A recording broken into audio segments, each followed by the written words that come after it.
Okay, a local scrap hauler was at a gentleman's house just up the road, a couple blocks away, removing some items, and he mentioned there were a couple of TVs for the taking. And of course, you know, who's to say no to that? So let me show you what we have here. Okay, the first one here is a tabletop Motorola. This is a chassis TS118B. And the picture tube is dated 1954, but it has a Videotron.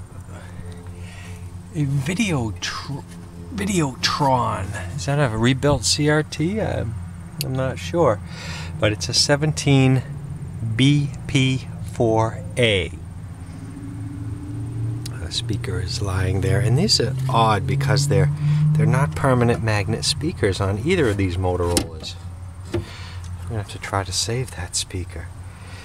My goodness! And over here is this chassis is the, oh, it has the number on it also. This is the on the tube chart. This is a TS89 chassis. Let me get a close-up.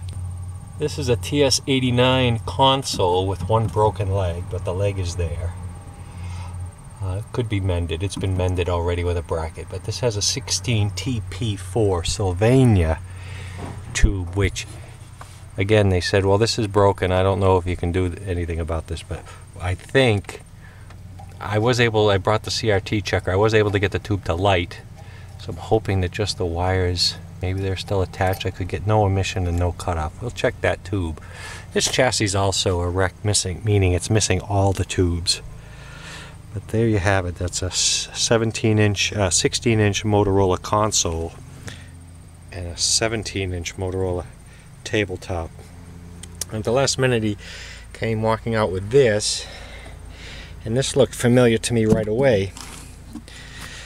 As shown in the previous video, I had a homebrew Webcor amplifier I had found by different research, and this in fact is the same model. This is a Webcor EP4905-1.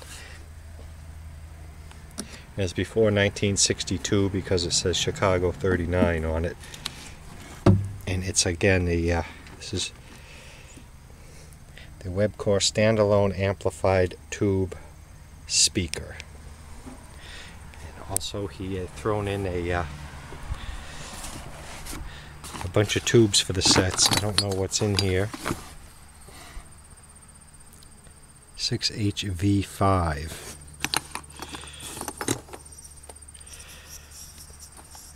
Just look at what some of these are. Don't have numbers on all of them. And it's not easy, but you can find numbers on tubes when the numbers are gone. It takes a little practice, but there's a 5Z3. So a box of tubes and two Motorola chassis. I'll give you a look at the front of the other one when I get it out. I want to get this one out of the sun because the sunlight does damage the Bakelite. I've seen it at flea markets where the Bakelite actually changes color. I don't know if it goes back in color, but the sunlight definitely damages Bakelite. I've read that. And again, here's the front of the other Motorola. We'll get it out of here. Okay, on the console Motorola, not that we're short of any projects around here, this is, like I said, the tube is loose. Hopefully it's okay. It has a built-in antenna up top here. Someone's gone ahead and put a modern cord into the chassis and wired it up over here to the power transformer. We'll have to check that. Original wax capacitors. The oddest thing to me is this appears to be the high voltage rectifier in the flyback under the chassis. I've never seen that before. And again, a field coil speaker.